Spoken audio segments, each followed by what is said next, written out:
সেনাবাহিনী করছে, ওরা সবাই মুখোশ লাগিয়ে আসছে, আমি দেখলেই চিনবো। আমি ওদেরকে আমার সামনে আমি ওদের বিচারটা পাই। মাত্র 6 দিন আগে বার্ধক্যজনিত কারণে না ফেরার দেশে পাড়ি জমান বাবা। 31 জানুয়ারি ছিল সেই বাবার কুলখানির আয়োজন, কিন্তু বাবার শেষ আয়োজনটা করতে পারেননি যুবদল নেতা তৌহিদুল ইসলাম। তার আগেই যৌথ বাহিনীর তুলে নিয়ে যাওয়ার পর নিথর দেহে বাড়ি ফিরেছেন তিনি। তার বাড়িতে এখন চলছে কান্নার রোল। তবে এমন ঘটনা মেনে নিতে পারেনি কেউ। দোষীদের বিচারের দাবিতে সড়কে নেমেছে এলাকাবাসী।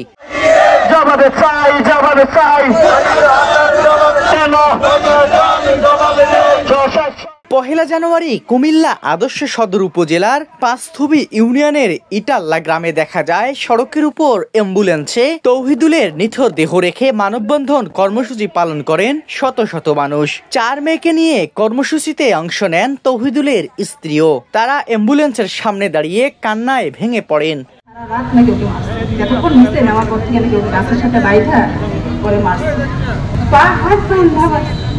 মানে রাস্তাঘাটে যারাই পাইছে তারা এত বিশ্রী ভাষা গালাগালি করছে, মহিলা পুরুষ মুখে যা আসতো তাই ওরা বলছে, আর মারছেও যাকেই পাইছে তাকে, মানে বড় মোটা লাঠি দিয়ে এখানে বাড়ি যাচ্ছে। পাশে দিয়ে একটা বাস ছিল, বাসের মধ্যে জোরে জোরে বাড়ি দিচ্ছে, মানে আমাকে ভয় দেখাচ্ছে আর বলতেছে যে হলো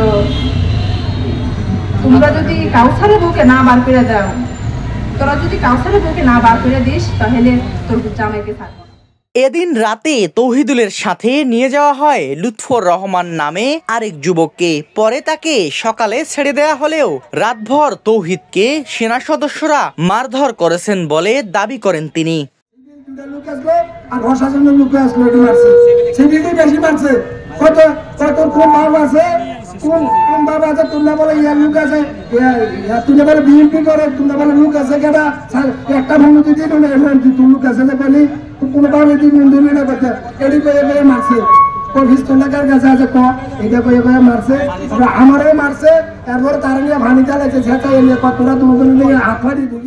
এই ঘটনায় সেনাবাহিনীর পক্ষ থেকে সুষ্ঠু তদন্ত ও দোষীদের সেনা আইনে বিচারের আশ্বাস দেওয়া হয়েছে তৌহিদুলের স্বজনরা।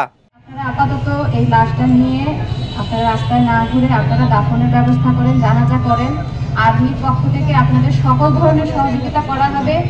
আমরা ভুক্তভোগী পরিবারের এই যে বিচার, সেই বিচার ব্যবস্থা করব এবং সব ধরনের ক্ষতিপূরণের ব্যবস্থা করব, এবং আমরা যেভাবে এই যে একটা অন্যায় অবিচার হয়েছে তার সকল বিচার আর্মির যে প্রধান কুমিল্লাতে আছেন ডিওসি তিনি নিজে বলেছেন।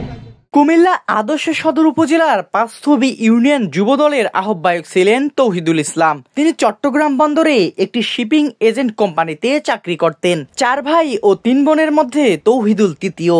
নিজের সংসারে স্ত্রী ও 4 মেয়ে আছে তার। পরিবারের দাবি, গেল বৃহস্পতিবার রাত 2টার দিকে যৌথ বাহিনীর সদস্যরা বাড়ি থেকে আটক করে নিয়ে যায় তৌহিদুলকে। পরদিন দুপুরে পুলিশ তাদের ফোন করে জানায় তৌহিদুল আহত অবস্থায় গোমতী নদীর পাড়ে পড়ে আছে, তাকে হাসপাতালে নেওয়া হচ্ছে।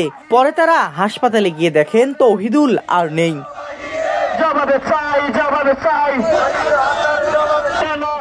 সাব্বির হোসেন, সোনালী নিউজ।